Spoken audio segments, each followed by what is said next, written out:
Hello everyone, this is Shruti and my college is Sri Siddheshwara Government First Grade College and PG Studies Center, Nargund. My seminar topic is Introduction to Rocket Propellants and submitted to Yashoda ma'am. So my combination is CZ. Then let's start the topic introduction. First is the introduction. Rocket principle, and second one is the rocket propellants, and third one is the type of rocket propellants. ಅದರೊಳಗಡೆ solid propellant rocket and liquid propellant rocket, gas propellants rocket, hybrid propellant rocket and rocket fuel selection. So ಇದೇ ರೀತಿಯಾಗಿ ಯಾವುದೇ ರೀತಿ types ಬರ್ತವೆ ಅಂತ ಹೇಳಿ ಈ ಒಂದು ಕಾನ್ಸೆಪ್ಟ್ನಲ್ಲಿ ನಾವು ನೋಡ್ತಾ ಹೋಗೋಣ. So first one is the rocket propellants. Rocket principle ಅಂತ ಅಂದರೆ high pressure, temperature, velocity, exist gases provided through combustion and expansion through nozzle of suitable fuel and oxidizer mixture. So second point is the a rocket carrier both the fuel oxidizer onwards the vehicle, whereas an air breather engine takes in its oxygen supply for the atmosphere. So this is the rocket principle. And next one is the rocket engine thrust. So ಯಾವ ರೀತಿಯಾಗಿ engine pass ಆಗುತ್ತೆ, so ಯಾವ ರೀತಿಯಾಗಿ ಇದು ನೋಡ್ಬೋದು ಅಂತ ಹೇಳೋದಾದರೆ, engine fused forward. So ಇಂಜಿನ್ನ ಫ್ಯೂಸ್ ಮಾಡಿರ್ತಾರೆ ಮುಂದ್ಗಡೆ, ಸೊ ಅದು ಫಾರ್ವರ್ಡ್ ಆಗಿ ಹೋಗುತ್ತೆ. So next one is the for every action this is equal to opposite direction. So ಯಾವಾಗಲೂ ರಾಕೆಟ್ ಇಂಜಿನ್ ಏನಿದೆಯಲ್ಲ, ಸೊ ಅದು ಅಪೋಸಿಟ್ ಡೈರೆಕ್ಷನ್ ಒಳಗಡೆ ಮೂವ್ ಆಗ್ತಾ ಇರುತ್ತೆ. And how rocket engine operate. So ಯಾವ ರೀತಿಯಾಗಿ ರಾಕೆಟ್ ಇಂಜಿನ್ ಆಪರೇಟ್ ಆಗುತ್ತೆ ಅಂತ ನೋಡೋದಾದರೆ, rocket propulsion is based on sir Isaac Newton third laws of motion. The third law is the heart of rocketry because the action of the rocket engine produces the forward motion of the rocket. So ಈ ಒಂದು rocket propellants ಒಳಗಡೆ third law of Isaac Newton ಇಂದು third law ಇಲ್ಲಿ ಏನಾಗುತ್ತೆ ಅಂದರೆ, apply ಮಾಡ್ಕೋತಾರೆ ರಾಕೆಟನ್ನು. Prepare ಮಾಡೋದಾಗಲಿ ಅಪ್ಲೈ ಮಾಡ್ಕೋತಾರೆ ರಾಕೆಟ್ ಇಂಜಿನಿಗೆ. ಸೊ ಇದೇ ರೀತಿಯಾಗಿ ಮೋಷನ್ ಫಾರ್ವರ್ಡ್ ಆಗುತ್ತೆ. ಸೊ ಇದೇ ರೀತಿ ಈ ಇಮೇಜ್ನಲ್ಲಿ ನಾವು ನೋಡ್ಕೋಬೋದು ಹೌ ಇಟ್ಸ್ ವರ್ಕ್ಸ್ ಅಂತ. And next one is the chemical rocket. So chemical rockets ಒಳಗಡೆ ಯಾವ್ಯಾವ ಟೈಪ್ಸ್ ಬರ್ತವೆ ಅಂತ ನಾವು ನೋಡೋದಾದರೆ, ಸಾಲಿಡ್ ಒಳಗಡೆ ಡಬಲ್ ಬೇಸ್ ಆ್ಯಂಡ್ ಕಂಪೋಸಿಟ್ ಅಂತ ಹೇಳಿ ಬರುತ್ತೆ. ಸೊ ಆ್ಯಂಡ್ ಲಿಕ್ವಿಡ್ ಒಳಗಡೆ ಏನು ಬರುತ್ತೆ ಅಂದರೆ ಮೋನೋಪ್ರೊಪೊಲೆಂಟ್ ಆ್ಯಂಡ್ ಬೈಪ್ರೊಪೊಲೆಂಟ್ ಅಂತ ಬರುತ್ತೆ. So third one is the hybrid and fourth one is the cold gas. Okay, so is the chemical ಒಂಥರ ಈ ಟೈಪ್ಸನ್ನೆಲ್ಲ ನಾವು ನೋಡ್ತಾ ಹೋಗೋದಾದರೆ, types of rocket engine.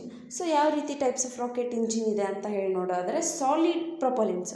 So ಇದರೊಳಗಡೆ ಏನು ನೋಡ್ತೀವಿ ಅಂದರೆ, in a solid propellants rocket system the fuel and oxidizer are mixed together from the start. The rocket case in the combustion chamber and holds the propellants. There are no valves, pumps or sensors additive if needed to increases temperature on to control burning and simply mixed with propellants grills. So ಯಾವ ರೀತಿಯಾಗಿ work ಆಗುತ್ತೆ solid ಪ್ರೊಪೊಲೆಂಟ್ಸು ಅಂತ ನಾವು ಇಲ್ಲಿ ನೋಡಿದ್ವಿ. ಓಕೆನಾ. So temperature ಆಗಿರ್ಬೋದು, increases of temperature and pumps ಆಗಿರ್ಬೋದು, ಸೆನ್ಸರ್ಸ್ ಪ್ರೊಪೊಲೆಂಟ್ಸ್ ಇರ್ತಾವಲ್ಲ, ಸೊ ಅದೇ ರೀತಿಯಾಗಿ ಮೂವ್ ಆನ್ ಆಗ್ತಾ ಹೋಗುತ್ತೆ. ಸೊ ಆ ಒಂದು engine. So next one is the solid rocket engine. So ಇಲ್ಲಿ ನೋಡ್ಬೋದು ಯಾವ ರೀತಿಯಾಗಿ ನಾವು ಈ ಸಾಲಿಡ್ ರಾಕೆಟ್ ಇಂಜಿನ್ ಮೂವ್ ಆಗುತ್ತೆ ಅಂತ ಹೇಳಿ ಈ ಒಂದು ಇಮೇಜಲ್ಲಿ ನೋಡ್ಬೋದು. ನಾಝಲ್ ಆಗಿರ್ಬೋದು, ಫ್ಲೇಮ್ ಫ್ರಂಟ್ ಆಗಿರ್ಬೋದು, ಸೊ ಆಕ್ಸಿಡೈಸರ್ ಮಿಕ್ಸ್ಚರ್ ಆಗಿರ್ಬೋದು, ಯಾವ ರೀತಿ ಫ್ಯೂಸ್ ಆಗಿ ಮೂವ್ ಆನ್ ಫಾರ್ವರ್ಡ್ ಆಗುತ್ತೆ ಅಂತ ಹೇಳಿ.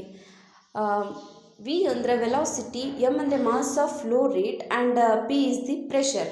So this is the F is equals to M V not E plus P minus P not A not. So this is the formula of the solid rocket engine. So ಈ ಒಂದು engine ಆಗುತ್ತೆ. So exist ಯಾವ ರೀತಿಯಾಗಿ pressure ಆಗುತ್ತೆ ಆ ಒಂದು solid rocket engine ಒಳಗಡೆ ಅಂತೇಳಿ ಈ ಒಂದು ಇಮೇಜಿನ ಒಳಗಡೆ ನಾವು ನೋಡ್ತೀವಿ. So next one is the solid rocket and nozzle flow. ಯಾವ ರೀತಿಯಾಗಿದೆ ಅಂತ ಹೇಳೋದಾದರೆ, special issue with solid propellants that use forwarded metals as a fuel additive. Adding aluminum to formation of solid propellants increases gas temperature but incurs performance mentalities uh, related to solid particles that are generated. So ಇಲ್ಲಿ ಯಾವ ರೀತಿಯಾಗಿ adding ಅಲ್ಯೂಮಿನಿಯಮ್ನ ಯಾವ ರೀತಿ add ಮಾಡ್ತಾರೆ ಒಂದು ಪ್ರೊಪೊಲೆಂಟ್ಸ್ ಒಳಗಡೆ ಹೆಂಗೆ formation ಆಗುತ್ತೆ, ಸೊ ಅದರಿಂದ ಏನೇನು ಯೂಸ್ ಇರುತ್ತೆ, ಆಮೇಲೆ ಗ್ಯಾಸ್ ಯಾವ ರೀತಿಯಾಗಿ ಟೆಂಪ್ರೇಚರ್ ಯಾವ ರೀತಿಯಾಗಿ ಯೂಸ್ ಆಗುತ್ತೆ ಅಂತ ಹೇಳಿ ಈ ಒಂದು ಪಾಯಿಂಟ್ ಒಳಗಡೆ ನೋಡ್ತೀವಿ. So next one is the aluminium burns with oxygen to form Al2O3 particles. So ಇಲ್ಲಿ Al2O3 ಅನ್ನೋದು ಒಂದು ಪಾರ್ಟಿಕಲ್ಸ್. ಸೊ ಯಾವ ರೀತಿಯಾಗಿ ಇದನ್ನು ಅಪ್ಲೈ ಮಾಡ್ತಾರೆ ಅಂತ ಹೇಳಿ ಇಲ್ಲಿ ಮೆನ್ಷನ್ ಮಾಡಿದ್ದಾರೆ. And particles are initially liquid and solidify during expansion process. So ಈ ಒಂದು ಪ್ರೊಸೆಸ್ ಯಾವ ರೀತಿಯಾಗಿ ಆಗಿರುತ್ತೆ ಪಾರ್ಟಿಕಲ್ಸ್ ಒಳಗಡೆ, ಅದು ಇನಿಷಿಯಲ್ ಆಗಿ ಸೊ ಲಿಕ್ವಿಡ್ ಒಳಗೆ ಯಾವ ರೀತಿ ವರ್ಕ್ ಆಗುತ್ತೆ ಅಂತ ಹೇಳಿ ಈ ಒಂದು ಪ್ರೊಸೆಸ್ ಒಳಗಡೆ ನೋಡ್ತೀವಿ. And also tend to agglomerate to because large particles. So ಇಲ್ಲಿ ಏನಾಗುತ್ತೆ ಅಂದರೆ ಸೊ ಯಾವ ರೀತಿಯಾಗಿ ಪಾರ್ಟಿಕಲ್ಸ್ ಮೂವ್ ಆಗ್ತವೆ, ಲಾರ್ಜ್ ಇರುತ್ತೆ, ಸೊ ಅದ್ರ ಬೇಸ್ ಮೇಲೆ ಇದೆಲ್ಲ ವರ್ಕ್ ಆಗುತ್ತೆ. And large particles do not accelerate as quickly as the gas surrounding then. So ಈ ಥರಾಗಿ ವರ್ಕ್ ಆಗ್ತಾ ಹೋಗುತ್ತೆ. And these particles may consist as much as 10-25% of total mass. So ಇದು ಟೋಟಲ್ ಪಾರ್ಟಿಕಲ್ ಆಗಿ 10-25 total mass ಆಗಿರುತ್ತೆ. And need to consider this is as the design. So ಯಾವ ರೀತಿಯಾಗಿ design ಆಗುತ್ತೆ, ಸೊ ಅದೇ ರೀತಿಯಾಗಿ ನೋಡ್ಕೋಬೋದು. This must account for 2 phase flows. So ಯಾವ ರೀತಿಯಾಗಿ ಫೇಸಸ್ ಫ್ಲೋ ಆಗ್ತವೆ ಅಂತ ನೋಡೋದಾದರೆ simplified models exist for analysis of performance. Result indicate that large particle sizes are detriment and however for small particles these are optimum amount of Al2 add. So ಯಾವ ರೀತಿಯಾಗಿ add ಆಗುತ್ತೆ, so non air breathing engines.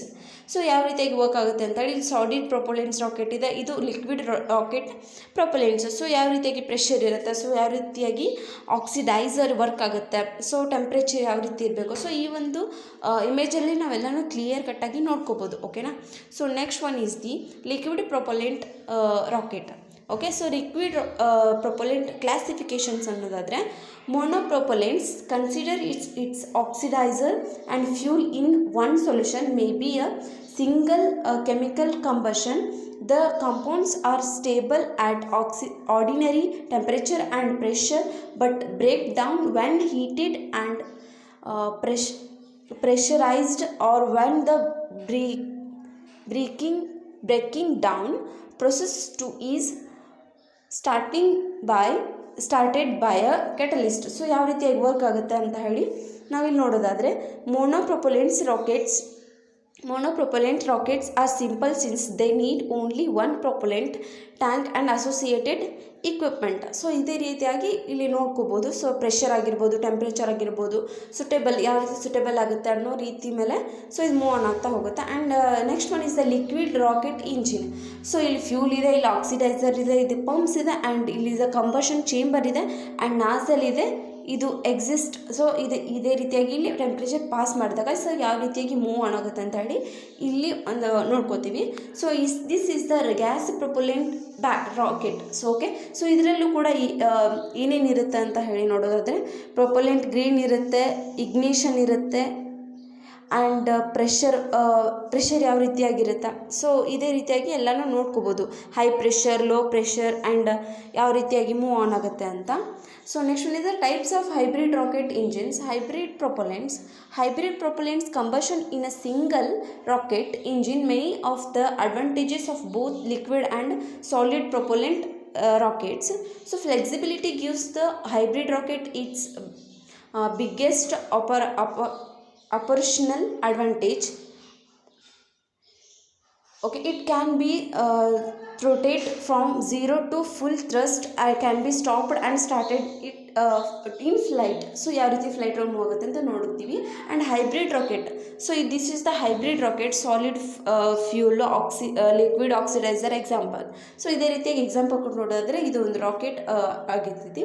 So and this is the rocket fuel selection guide. Okay, so ಯಾವ ರೀತಿಯಾಗಿ ಅಂದರೆ desirable physical properties, low freezing point, high specific gravity, stability, heat transfer propellants, pumping properties, and some small variation in physical characteristics with the temperature, ignition, combustion and flame properties, and performance of ಯಾವ ರೀತಿ performance of properties ಇರುತ್ತೆ, ಪ್ರೊಪಲೆಂಟ್ಸ್ ಇರುತ್ತೆ ಅಂತ ನೋಡೋದಾದರೆ economic factors ಇರಬೇಕು, and physical hazards and health hazards and corrosion. So ಇದೇ ರೀತಿಯಾಗಿರುತ್ತೆ. So thank you for watching this video. Thank you so much.